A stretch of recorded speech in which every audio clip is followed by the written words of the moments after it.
Akhirnya udah sebulan lebih gue pakai si Redmi Note 14 5G ini, dan menurut gue ini salah satu yang cukup worth it untuk kalian beli di antara Redmi Note 14 series ya.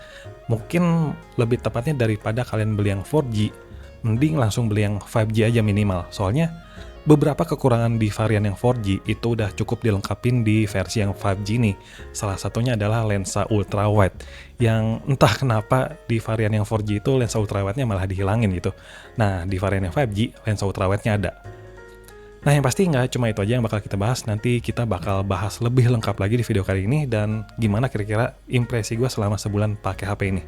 Oke, langsung aja yuk, kita masuk aja ke videonya.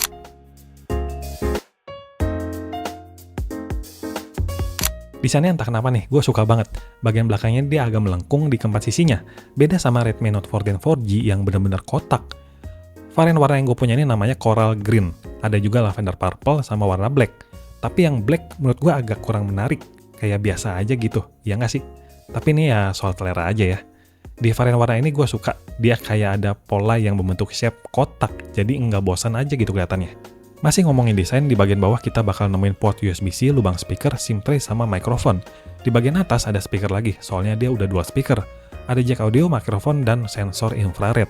Di sebelah kanan, kayak biasa ada tombol power sama volume, di sebelah kirinya bersih, dia nggak ada apa-apa. Nah, tapi sayangnya, di sini kita cuma dapat slot SIM yang jenisnya hybrid ya teman-teman. Jadi SIM 2 sama microSD-nya harus rebutan nih.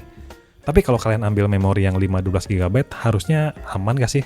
Ya nggak perlu nambah microSD lagi, tapi ya ini tergantung kebutuhan kalian juga sih ya. Oh ya, hampir lupa nih, proteksi untuk IP ratingnya udah IP64. Proteksi buat tubuhnya sih udah lumayan ya, tapi untuk proteksi air kurang lebih cuma sekedar kecipratan air atau kehujanan.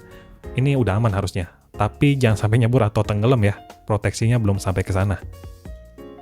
Sekarang buat layar, nah ini gue bacain dulu spek layarnya. Panelnya pakai AMOLED 6,67 inch, refresh rate 120Hz, kecerahan bisa sampai 2100 nits. Nah, buat proteksinya dia pakai Corning Gorilla Glass 5. Sebenarnya standar ya untuk HP di range harga 3 jutaan. Rata-rata kurang lebih nawarin spek layar kayak gini. Kualitas layarnya ya gue anggap kalian udah paham lah ya untuk kualitas layar AMOLED. Buat nonton udah tajam, buat hiburan kayak main game udah sangat mencukupi. Gue nggak ada komplain sejauh ini buat layarnya.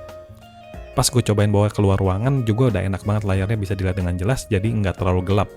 Satu lagi, sistem keamanan biometrik fingerprint udah di layar, yang gue rasa ini udah sangat responsif banget. Kalian bisa lihat ya, udah responsif banget. Beberapa hal lainnya juga udah gue coba tes, touch delay aman gak ada masalah, multi-touch juga aman di 10 sentuhan, buat touch sampling rate dapat di angka segini, jadi semuanya udah aman buat layarnya. Nah sekarang gimana buat performanya? Ini buat speknya dulu ya. Chipsetnya dia pakai Dimensity 7025. Karena ini Xiaomi, jadi ada embel-embel ultranya. Varian memori ada dua, 8256 sama 12512. Oh ya, BTW yang gue punya ini yang 12512. Baterainya 5110 mAh, charging 45 watt. Tapi buat urusan baterai nanti kita bahas lebih dalam lagi ya. Buat skor AnTuTu-nya dapat di angka segini. Kalian bisa lihat ya, ini angka yang sedikit lebih tinggi dari Helio G99 yang dipakai sama Redmi Note 14 4G. Jadi overall sebenarnya secara performa 11-12, nggak terlalu signifikan bedanya. Tapi plusnya, Dimensity 7025 udah 5G. Kalau ngomongin performa, pastinya ngomongin game. Buat kalian yang belum nonton video tes gamenya, boleh banget mampir dulu, linknya ada di deskripsi. Tapi kurang lebih kesimpulannya begini. Buat Genshin Impact di setting highest itu cuma dapat 20-30 fps. Ya, buat gua sendiri ini agak kurang puas ya. Jadi untuk settingan low sama medium itu udah paling bener. Kita bisa dapat 30-50 fps. Ya sebenarnya tergantung kondisi, lagi berantem apa enggak posisinya. Car X Street, gua nggak rekomen untuk main game ini. Seperti biasa lah, ini game berat banget, udah di rata kiri juga paling FPS ke 20-an. Lagi-lagi tergantung kondisi, kalau di tempat yang minim gedung bisa kena 40, tapi kan nggak mungkin kita main di tempat yang minim gedung terus ya. Karena ini game pasti banyak di perkotaannya gitu. Mobile Legends, PUBG ya kalian bisa lihat aja detailnya di sini, udah lancar banget ya buat dua game ini. Overall buat suhu pas pengujian tes gaming di unit gue sih aman ya. Main game 1 jam, suhu tertinggi yang gue dapet itu cuma 40 derajat. Dengan kondisi ruangan nggak ber-AC. Kalau mainnya lebih lama lagi sih mungkin bisa lebih tinggi lagi suhunya. Next, ini soal baterai yang cukup jadi concern gue nih. Entah kenapa ya, ini di unit gue doang atau enggak, tapi gue ngerasa agak boros nih. Tapi sebelumnya gue mau kasih lihat dulu pengujian chargingnya.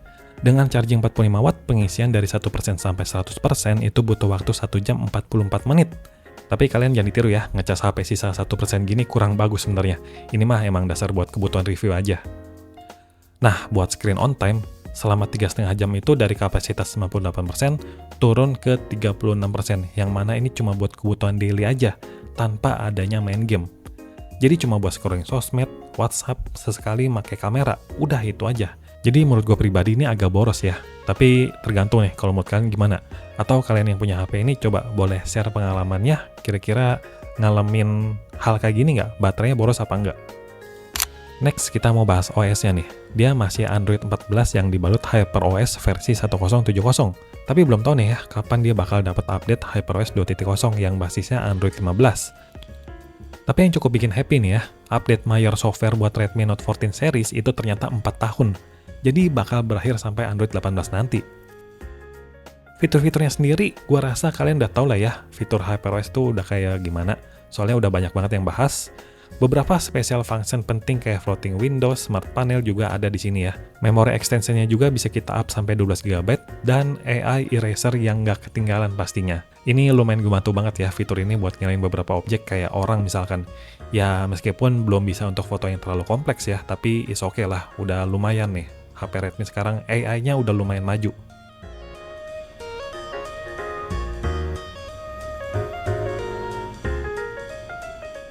Nggak lengkap rasanya kalau nggak bahas kamera. Kamera utama 108 megapiksel OIS, 8 megapiksel ultrawide, 2 megapiksel makro, kamera depannya 20 megapiksel. Nah, sebelum gua share hasil fotonya, ada yang mau gua highlight dikit di bagian rekaman video nih. Kenapa cuma mentok sampai 30 fps doang ya? Padahal di Redmi Note 14 4G itu dia bisa sampai 1080-60 fps loh. Nggak tahu lah ya, ini gua juga heran awalnya. Kenapa 60 fps-nya malah nggak ada? Soalnya hal kecil kayak gini tuh bisa jadi bahan pertimbangan banget loh buat kita mutusin beli HP ini apa enggak. Tapi it's okay lah, itu kita catat sebagai kekurangan dari HP ini. Nah, buat hasil foto sama videonya kalian langsung cek dan nilai aja ya.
Kesimpulan gue buat Redmi Note 14 5G ini setelah 1 bulan lebih, overall nih HP sebenarnya lebih ke all-rounder ya. Buat daily udah oke, buat kebutuhan kamera juga udah lumayan, buat performa juga ya udah cukup bisa diandelin ya, meskipun bukan untuk yang high performance banget. Cuma ya itu, tadi kekurangannya di baterai yang gue ngerasa agak boros, seenggaknya ini di unit gue ya. Sama videonya nggak bisa sampai 60 fps, apalagi di harga 3 jutaan kecil itu saingan makin banyak. Yang paling baru itu ada Infinix Note 50 Pro yang jadi ancaman banget buat kompetitornya nih. Nambah dikit lagi ada Poco X7 yang juga ada di range 3 jutaan. Makin banyak pilihan, tapi ya balik lagi, ini sesuai lagi sama kebutuhan dan selera kalian masing-masing.